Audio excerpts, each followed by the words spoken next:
Hello everyone who is on Apogee Star University. I remind you that this is Apogee Star University. This is Apogee Star University. We are going to talk about idol. We are going to know how we can use this word in English, idol, and you are going to get how you can use it. Try to memorize this lesson if you are here to study, my dear friends. Try to learn this lesson very better. We are going to teach you this lesson, my dear friend. Let's get started. Reka dutangire. Nibyo twavugaga nkuko dusanzwe tubivuga, tugiye kubigisha rino somo ryerekeranye n'iri jambo be idol mu byukuri mu Kinyarwanda ndetse no mu Cyongereza. We are going to get how we can use this word. Tugiye kumenya uburyo ki mu byukuri twakoresha iri jambo in English, my dear friend. That's great. That's great. Be idle.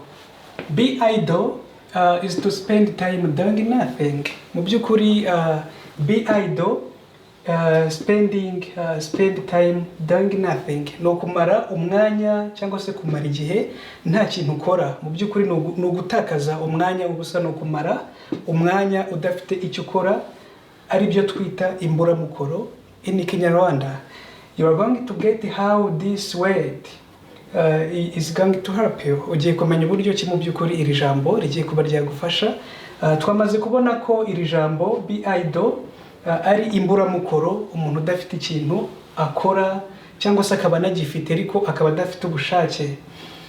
Let's kick off our lesson. Reka dutangire isomo ryacu. We have the first sentence. Dufite interuro ya mbere which is about this lesson. Don't be idle if you want to become. Don't be idle if you want to get much money. Ntukabe imburamukoro mu gihe mu byukuri ushaka kugira amafaranga menshi. Don't be idle if you want to get much money. Ntukabe imburamukoro, ntukabura icyo ukora. Ntukabe imburamukoro mu gihe cyangwa se niba ushaka kugira amafaranga menshi. Apogee is not idle. Apogee is not idle. Apogee ntago ari imburamukoro. Apogee is not idle. Apogee can't become idle at all. Apogee can't become idle at all. Apogee ntashobora rwose na gato guhinduka imburamukoro. Apogee can't become idle at all. Apogee ntashobora guhinduka imburamukoro. That's great. That's great. Those people are very idle in this place. Those people are very idle in this place. Aba bantu mu byukuri ni imburamukoro muri kano gace. Wenda n'abantu birirwa bazirira babunga badafite icyo bakora. Things like that. You can say those people are very idle in this place. Aba bantu rwose ni imburamukoro muri kano gace, or in this area. We can't become idle in our lives. We can't become idle in our lives. Ntidushobora guhinduka imburamukoro mu mibereho yacu. We can't become idle in our lives. In our lives. Ntidushobora guhinduka mu byukuri imburamukoro mu mibereho yacu. Apogee is idle. Apogee is idle because he didn't get the job. Apogee ni imburamukoro kubera ko adafite akazi. Apogee is idle because he didn't get the job. Apogee ni imburamukoro kubera ko atigeze abona akazi. Those street children are very idle. Those street children are very idols. Aba bana mu byukuri bo ku muhanda, aba bana bo ku muhanda ni imburamukoro. Those street children are very idols. Aba bana bo ku muhanda mu byukuri ni imburamukoro.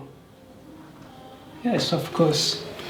Those children are very idols. Aba bana mu byukuri cyangwa se aba bana bo ku muhanda ni imburamukoro.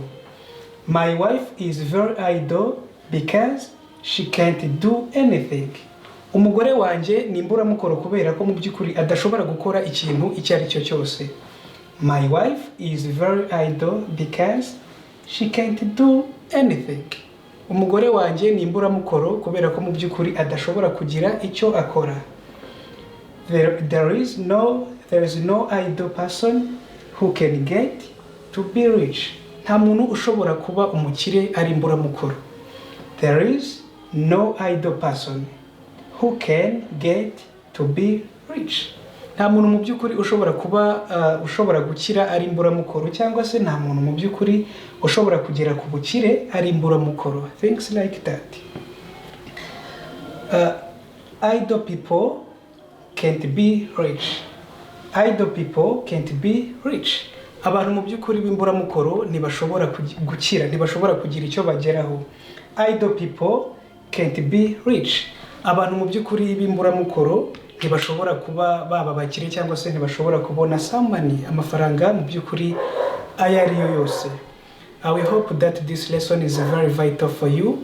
If you have finished to learn this lesson, it will help you to know English very better. See you for the next lesson. Bye bye.